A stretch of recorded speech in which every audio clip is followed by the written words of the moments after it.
Okay, on to session 2 of the morning. This is Rahul Lahiri. He is going to be talking to us about remarketing lists for search ads. He's the product manager on this feature. So this is going to be really interesting. Again, this is one that I've also been looking forward to because I'm still getting to grips with all of this. So I'm going to hand it over to you, Rahul. Take it away. Thank you. Thank you. So I would certainly like to make this as interactive as possible. Since this is about a specific product, if you have any questions, I have a reasonable amount of knowledge about the product. I would love to take questions and answer them to the extent I can. And if not, I can always take them back. I promise to get you answers afterwards if there are some really long questions I don't know the answers to. Okay, so with that, and this is not moving forward. Kim broke it. Here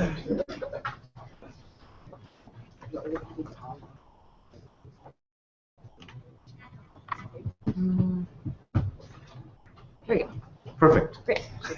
Okay, with that little glitch. So there are three areas that I will be going over in my presentation. And once again, questions always welcome. We don't need to follow the structure strictly. So first is, what is remarketing list for search ads? The second one is, what can be done with the product? What are the limitations? What can it do? What can you not do in terms of either policy or technology or product restrictions that we have? As well as go over some actual use cases, how we think the product can be used. So those are the three sections we'll go over. So let's start with, what are remarketing lists for search ads and why they're important and why they're particularly useful. So in the last presentation, you saw those examples of display remarketing. That is when you know what the user is interested in, and then you're trying to engage the user as they browse the web. Remarketing list for search is quite different. In search, you already have that pinpoint accuracy of intent in terms of the query that the user has typed in. Once you have that query and keyword match, exactly what the user wants, that intent at that point. It's a very different situation. Obviously, not sufficient by themselves. So we already have a number of signals that we provide to augment that. So we have this. You can tailor your advertising campaign to the device that the user is on. You have language targeting. You have location specificity. So you all know about all of this stuff. So the remarketing list for search ads brings another dimension to this targeting ability, which is the audience. If, as an advertiser, you know something about your audience, you know something about the level of interest this user has in your product or your brand, this product allows you to bring that signal right at the moment the user expresses in terms of the search query, and combine that with the search query and these other targeting signals to deliver a very highly targeted ad. The advantage of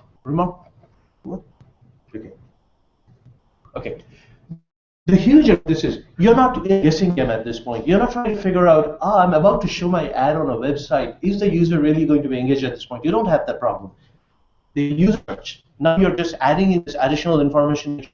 What do I know about this user? If this user is ready to convert now, or do I not know anything about this user, so I should be really treating him like the rest of the people? And that's what remarketing lists allows you to bring that information right at that point. So how does it work? Sort of very high overview.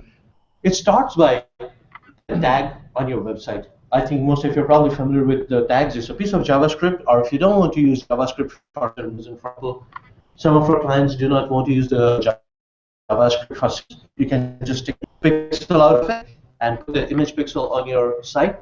Now, just one thing to keep in mind is the JavaScript allows you a lot of flexibility. If you take the JavaScript out and just put the image pixel on your site, you lose a lot of the capabilities that we offer for the JavaScript version. It becomes a much slower, or actually the capabilities become limited in terms of the kind of segmentation that you can do. So you put the JavaScript code on your website. That same JavaScript code is used for both the display remarketing as well as remarketing lists for search ads. So it goes ahead, applies the same set of rules to create both your display lists as well as your search lists. Now, there are some differences between the lists that is supported in display and search. Search has a more restrictive set of restrictions on the kind of lists that are supported. Display certainly offers you a much wider variety of lists that you can create. But we believe that the types of, so there are two issues here. One is obviously there's technology limitations, but over here the bigger concerns are policy and privacy concerns, and therefore we limit the kind of lists that we support on search compared to what we support on display. Now, why use the Rlsa? And I kind of touched on this a little bit earlier. The main reason is, even when you know that that specificity of intent from the keyword, there's a difference in the level of intent that the users have. Somebody may be in very, very early stage of their search process. Somebody might be very committed to your brand, and the likelihood of conversion between these two sets of audiences is very different. So if you use more like, for example, somebody who has been to your site before, somebody who has gone all the way up to maybe the shopping cart, placed something on the shopping cart, or interacted with some specific products, you know that if they come back, if they're continuing their search on that product, their likelihood of conversion is higher. And empirically, the data shows if they know about your site, if they've been to your site, if they have interacted with your brand, the likelihood of them converting on your site is way higher than the average traffic that you get just from the keyword. And that's really what RLS allows you to do. It says this set of people are more likely to convert than the overall population. Even the population converts very well with search, obviously. And here it lets you say, here's a segment that's very attractive to me. I want to do something different for this segment. Okay. So what can you do? So there are, kind of at a very basic level, there are three things that you can do with Rlsa, which is you can modify your bids. So that's kind of the easiest way to deploy it. Actually, vast majority of deployments are opt type. So if you know somebody is more likely to convert, really are not changing your keywords and not changing your creative, you say, I'm going to bid more for this because I know this person is more likely to convert. Typically, what the reason you would do that is, on average, for those keywords, your ads may be at a slightly lower position, but because you know this person's more likely to convert, you want to put your ads up at a higher average position. The second one is you can use a broader set of keywords to target this audience. We will actually, towards the end, when we go over the case studies, I will actually go into a very specific example of this that I think is really interesting. If you know somebody has a very high likelihood of conversion on your site, then you can typically afford to go more aggressively into keywords that may not perform for you for the overall population. And Rlsa allows that when you know have that high intent audience, go more aggressively after keywords for which you may not find the ROI by being high across the whole audience, but when applied to that high intent audience, it still delivers the ROI that you need. The third one is creative customization. And this is if you know your audience, if you know who's a returning user, or if you know that the user is in different stages of their purchase funnel, you can customize your ads to target very much the activity that the user is most likely to do next. So for example, in this example that we say, one thing that we do want to point out is we do not want the creatives to be excessively customized. So for example, if you know you have, for example, you have created an audience who have purchased on your site in the last 30 days. You know these guys have purchased, they're very likely to purchase again, and you want to offer them some sort of an incentive program. If you want to customize the creatives with that messaging that, hey, we have a 50% off or a 25% off deal for you, that's great, that's perfect, that's exactly how we would like it to use. What we do not want to happen is, for example, you know based on their previous behavior, this set of people are looking for something specific, like for example, in this case, we're saying that this audience is looking at red shoes. What we don't want to do is, and this is something we will not allow per policy, we don't want the creative to be customized where you actually indicate that you know what the user's previous activity is. Here, looking for red shoes. Did you have a question? Okay, sorry. That's something our policy does not allow to do. So in terms of other restrictions that we have on the product, we do not support third-party data. So that's very common in display, and as I said, there are differences. So in the display world, you can buy third-party data, you can feed it into the system, and you can have a list that says, okay, here is a set of audience that I have created based on data that I purchased. Rlsa is restricted to your data. That data Google will only accept that data at the point when the user visits your site. We do not allow putting your pixels up on third-party sites, so you can cannot put them up on the site. It has to appear on the advertiser side, and that's something we really insist on, because Rlsa is meant to take in the advertiser's data. So we are not supporting third-party data or deployment of the pixels on publisher networks. So what the second thing that we do, so for the second point, I want to be a little bit clear. What we very much support is, if you have internally segmented your audiences in your CRM system, and when the user visits your site, you want to create an audience that reflects what segment the user belongs to, that's perfectly fine. What we don't support is an offline feed from you saying, hey, here are a bunch of email addresses, for example, whom we would like to add to a certain audience. That's something we do not support. We really want to capture the data at the point when the user visits your site. And the third one, which I already mentioned, which is we never want the creative to reflect any particular knowledge about previous activity. That's something we prohibit. Okay, so while on that topic, just a little bit more about what we allow in terms of privacy and policies.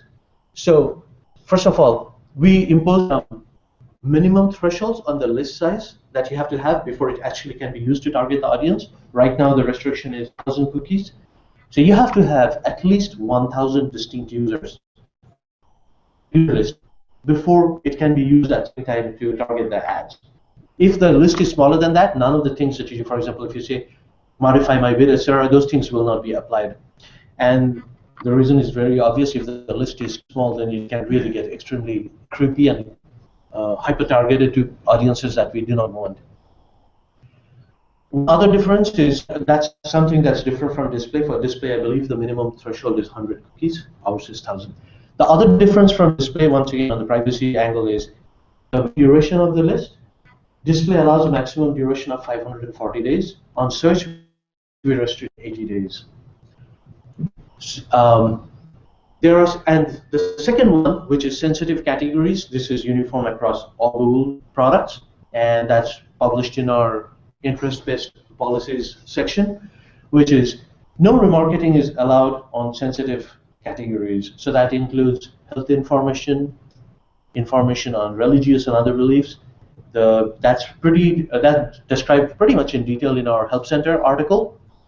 Just be aware, we have active monitoring to check for what kind of pages the pixels are firing from, and if we see that the pixels are firing from pages that violate our policy, we shut it down.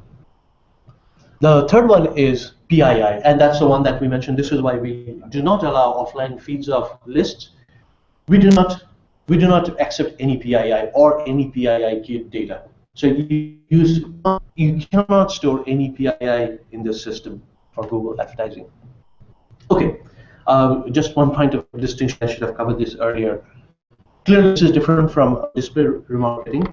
It's also very distinct from what's known as search retargeting. Search retargeting, the way it works is somebody does a search on a site, and then the site where you did the search, they would use that information to create a profile about you, and they would target you on the display network. This is definitely not search retargeting. This is actually targeting the audience as they search on Google.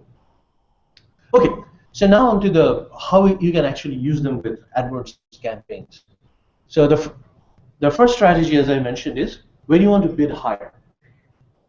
And typically you want to bid higher when you know something about the audience and you believe that this set of users is much more likely to convert on my site than the overall audience. So one of the, for example, use case that's highlighted here is, we all know that the performance heuristics, the conversion heuristics of brand keywords versus non-brand keywords vary quite a bit. And on non-brand keywords, typically the conversion rates are lower, because at that point you don't know whether the user has a preference to convert on which sites. But this is a perfect case where if this user purchased from you past, or he has gone down the purchase funnel, then that user is much, much more likely to convert on those non-brand keywords compared to the overall audience. And this is where you really want to go aggressively and say, hey, I want to bid more if my average position is relatively low. So for example, if your average position is already 1, there's no point bidding higher because you're already at the top of the list. But if your average position is 2, you ensure that you kind of get the first dibs at getting into the consideration set for the user when they're searching to kind of continuing their search and about to convert.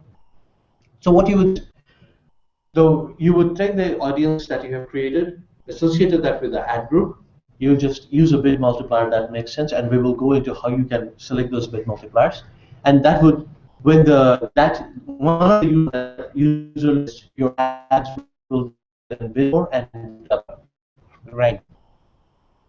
The second one is big on keywords, and this one you need a little bit careful about. You can really create excellent opportunities, but again, it also comes with a lot of headache, because what you have to do is you have to create new campaigns with new keywords, and you have to make sure, for example, let's say there are two ways you can do. It's either you can create new keywords, or you can say my original campaign only uses exact match.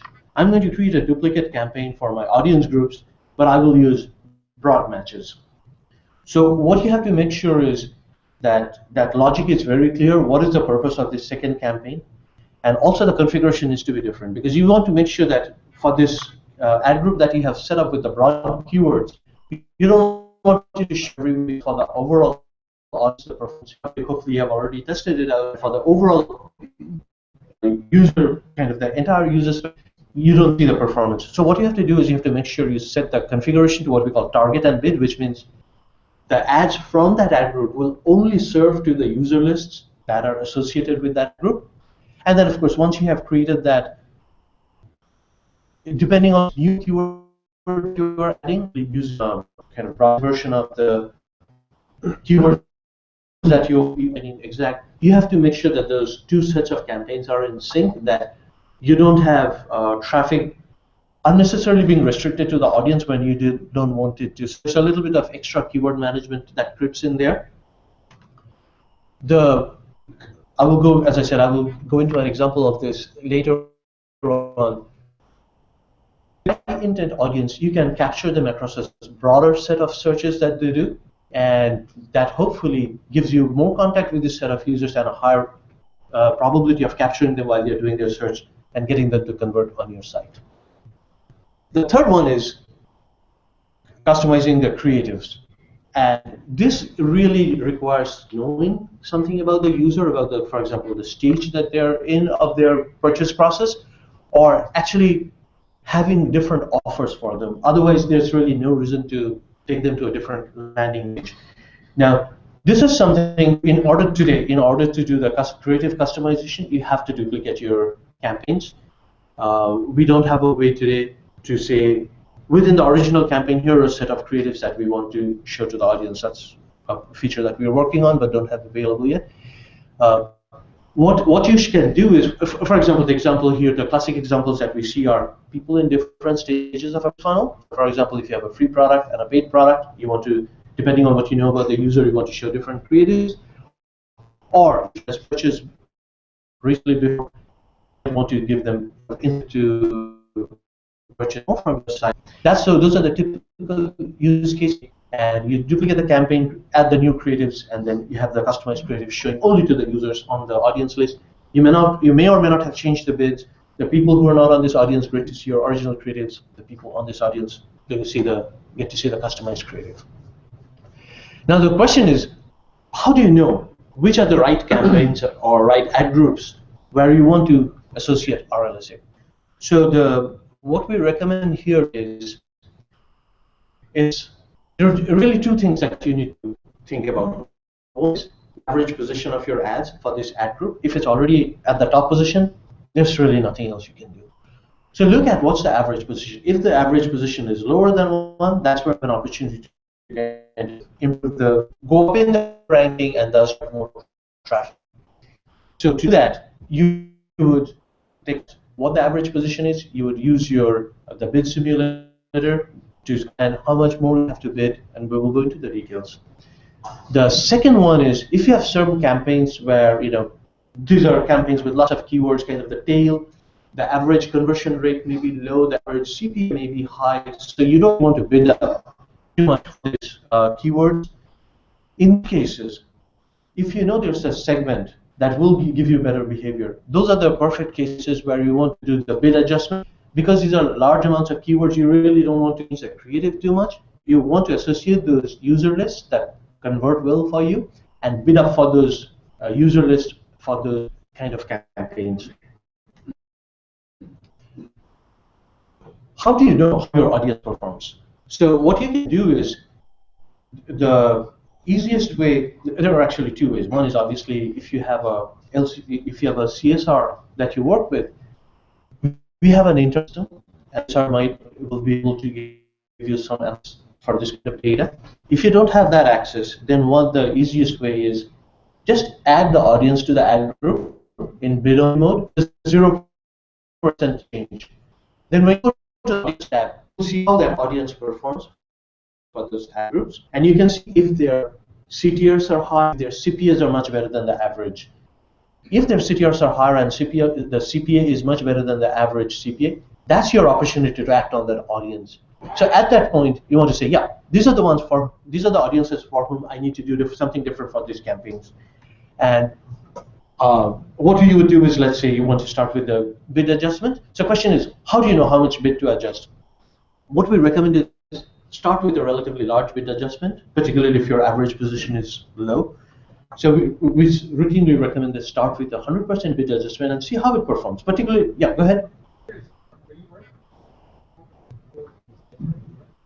Are you referencing the Hornet report for back-end data from Google? Is that what you were referencing? Which report? I've gotten it from a couple of reps. They call it the Hornet report.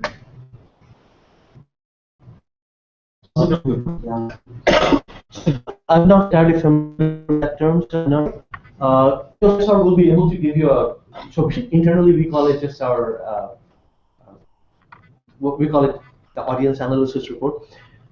If you ask your CSR, the CSR will be able to give you a report, particularly for LCS partners. The CSR will be able to give you a report that says, for this campaign, for this audience, this is the performance. And another report we actually run the landscape opportunity, and we believe you can increase the bid by this much to get this many more clicks, this many more conversions. So this will be your incremental cost, and this is how much more you will get in conversions. So it's something we provide internally. Also do that yourself from the audiences tab, and by using a combination of the audiences tab and the bid landscape tool. So it's just a little more. So the difference is internal. We can analyze the data and come up with this information without you having to actually associate the user list with the ad group. But if you want to do it, you have to add them, set that 0% bid adjustment to understand their performance and do it. That's the difference. Otherwise, the outcome will be the same. Okay, so yes, so start with a relatively high bid adjustment, because what we see is most of these times for people from whom the audiences perform, they get a really spectacular improvement in performance for those audience segments. So start with high and do the usual campaign optimization process to figure out what is the right bid adjustment for you. Adjustments are actually very, very commonly used. Okay, so as I mentioned, in terms of how to, I guess I already covered this, how to set the right bid adjustments. Go into the audiences tab, set the bid, see what the CPA. You have a CPA. As long as the audience should cover under your target CPA, you know you have room to kind of increase the bid adjustment, because it's going to give you, assuming that the ad has room to move up in the average position, it is going to give you more conversions, more traffic. And if it's exceeding the CPA, then you start tapering down the bid adjustment until it matches your desired CPA. And in terms of, if you want to do this without going through a lot of trial and error, use the landscape tool. With the bid landscape tool, you can, with the campaign builder, you can say, okay, for this campaign, if I use this much, how much more traffic can I increase? Obviously, apply the entire campaign, but just to your audience in this case. But you can figure out how much more traffic you can get from the audience and what kind of conversion how many incremental conversions you can expect from doing that. Okay, so the next one is, how do you choose the campaigns for which you can add new keywords? Now we are talking not just bid adjustment, but actually want to create new keywords, which is far more and it takes it's a different addressing a different kind of problem. And here, really the key is you want to see you want to understand that in this campaign, I think the keywords are relatively responsive, but keywords will be set to exact bid. But you have to know that there are other keywords I can target who, if I know that the audience is actually interested in my product, they're actually looking for this, there are additional keywords I can go and target, but I don't want to go and bid on those keywords because we know those keywords for the overall user base, there's also a lot of noise. And those will be the perfect campaign where I can say, yeah, I'm going to add either new keywords or I'm going to restrict the targeting criteria, and I'm going to create a new ad group with this additional keywords, and therefore I can go after this. Particularly, there are lots of high volume head keywords which can have mixed meanings, and you don't know that the user is necessarily using it in the way that will convert for you. Typically, people would bid relatively conservatively for this.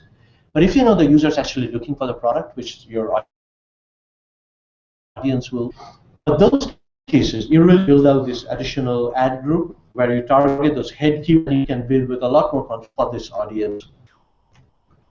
So I'm going to go through a couple of case studies. So the first case study is this cruise company called World Travel Holdings. They're one of the bigger players in that field. Their use cases, they have lots of different cruise, different routes. And initially, because these are high consideration purchases, not going to do anything differently to a person who is kind of just casually looking for cruises and trying to maybe figure out if they are interested in a cruise, versus people who have been to their site, actually have looked at specific cruises, and looks like they have actually a reasonably high chance of converting and buying a cruise. So what they did was they actually was a fairly sophisticated implementation because they did both big changes as well as creative changes. So what they did was they created these additional ad groups where they said, for people who have been to my site, looked at specific cruises, what I'm going to do is I'm going to start telling them that the deals are changing. What they saw the last time they came is not necessarily what they will see if they come back today. And the hook here is, if the user is really interested in cruises, and presumably they want to, the fact that the advertiser is telling them the deals are changing, there are new deals in place, that will bring them back to their site. So what they did was they created these additional ad groups, which they continuously updated the creatives with the new deals that were coming up, and they bid up very aggressively for them. That, see the numbers there, that both increased the traffic as well as the conversion rate. And the new campaign actually delivered a much better CPA than they were getting with their overall campaign, and significant incremental volume, even though the bids were quite a bit higher. And that was obviously a combination. And the margin was lower. Pardon me? The margin on the deal was lower. They offered a better price. So I do not necessarily know if I do not know the answer to that. It's possible, but I do not know whether they were actually getting conversions on more of the deals that where the margins were low. That I do not know. What I do know is they were actually being able to drive people because they were piquing that curiosity, right? That yes, there are new deals in place. There are new options that you can look at. It's not the same old thing that you looked like the last time that you came there. Okay. The next one. This is a example of customizing the ad text. So this is a telecom provider, and as you know, a lot of the telecom providers, they want to offer the triple play option. So you get your internet, you get your TV, and you get your the phone service from them. The problem is not everybody is interested in the triple play, but that's obviously what they want to push by default in their ads. So what they did was they said, if I understand what is the set of products that the user is actually interested in, then I can actually customize an ad to them the next year for the telecom services. So what they did was they segmented this into kind of all the 6 permutations possible with the 3 product combinations, and they customized their creatives for exactly what they thought the user was looking for. So when the users came looking, they saw an ad that was actually targeted to the set of ads that they were looking for. If it was one product, great. If it was a triple play, terrific. So So this requires obviously a significant investment in kind of customization of the campaign, but they did that, and the results they got was a significantly improved CPO, almost a 2/3 drop in the conversion and the CPO for their campaign. The next one is a bid adjustment example. So this is more of the classic example that you know your audience is high intent, but you really don't want to change the creatives. So this is a European tire retailer called Torrendo, and what they did was they created two sets of lists. One is people who have just visited their site. So this is what reflects, yeah, they're now familiar with Torrendo, they will likely come back to Torrendo. The other people who have looked for specific products. So they have actually gone in, searched for specific tires and so on. That typically shows, yeah, these guys are much more buy. So now they have three segments: people who have never come to Torrendo before, people who have visited the site for specific products recently. So they are probably very ready to buy. So they customized, they changed, but they didn't want to invest in customization of the creatives because it will require a lot of duplication. So what they did was they just modified the bids for the different segments, and once again, the results that they got was they got a significant growth, significant improvement in the total conversion rates at a significantly lower cost than what they had before, because now they could isolate the people who had higher intent, and they could bid appropriately for the three segments. The last one is actually the very interesting example of when to go for these broad keywords. So this is, the company was Virgin Experience, and their agency was iCrossing. The insight that iCrossing had, which really kind of drove this campaign, was that a lot of the customers of this package. Now, what do they sell? Sorry, I should go into that first. They sell these high-priced packages about, you know, cooking with a chef or driving in a race car and so on. So it's a very kind of once-in-a-lifetime experience for people, and these are not cheap packages. So what iCrossing observed was a lot of these packages were purchased on the holidays as gifts. So it's not an everyday purchase. So it's not, the buyer is not necessarily the person who's actually consuming them, and that holiday part was big. Now, obviously, that should drive a big increase in volume then around the holidays. The problem was, around the holidays, there's a huge growth in generic keywords like gifts and holiday shopping. And they didn't want it, and those would never ever convert for a high-priced, so very specialized packages like this. So what they did was they created these lists of people who had actually purchased from them before or have been to their site and actually looked at these packages before, and then they created, which actually targeted these head keywords specifically for these people who they knew were much more likely to convert. So what they did was, obviously, those were keywords, high volume. Obviously, it's not cheap, but what they found was they could maintain the CPA that they wanted, drive up, and it drove up volume incredibly for the holidays. So this was a very smart, well thought out implementation of this audience strategy. So that brings me to the end of the presentation. So really, there are kind of three things that I want to leave here as the takeaways. One is search is obviously an incredibly effective avenue, but even within search, keep in mind, just as you have done with geo or time of day, there are ways to further segment that traffic into buckets of different intent and different likelihood of conversion. Audience is one of those methods. It's a very strong indicator of what is the likelihood of people on this audience list to convert. So take advantage of that in crafting your audience and kind of segmenting that terrific funnel that's anyway. You can customize the bids, keywords. There are reasons when you want to just do one of them or multiple of them. Think through your use case.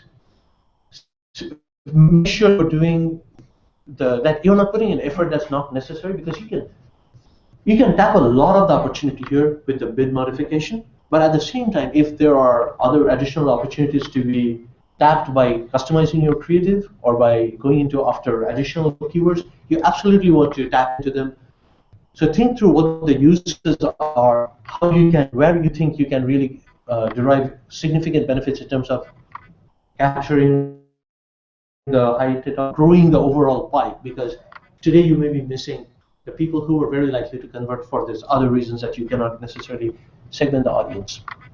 And the third thing is use all the tools that we provide to figure out what are the right kind of adjustments and optimizations to make to your campaign.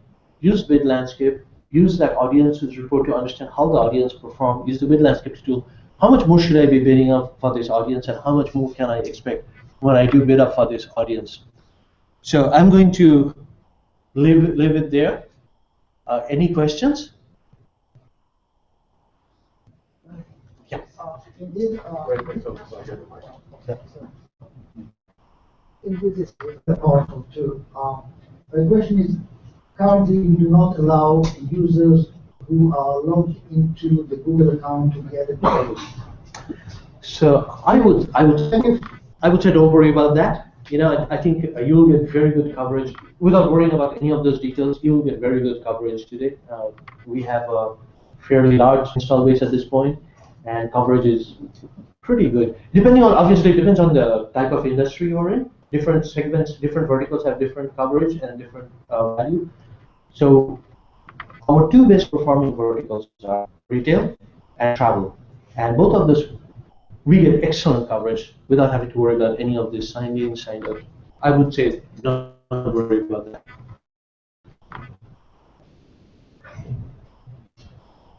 that.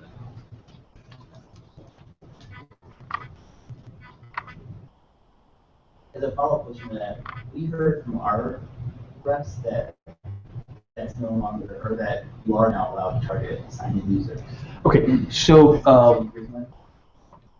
I would say that's once again that's a level of detail I really don't want to go into. I would say there will always be. We will always try to do the right thing for the user as well as for the advertisers, and we're always looking at where we can grow coverage while respecting all of our privacy policy restrictions.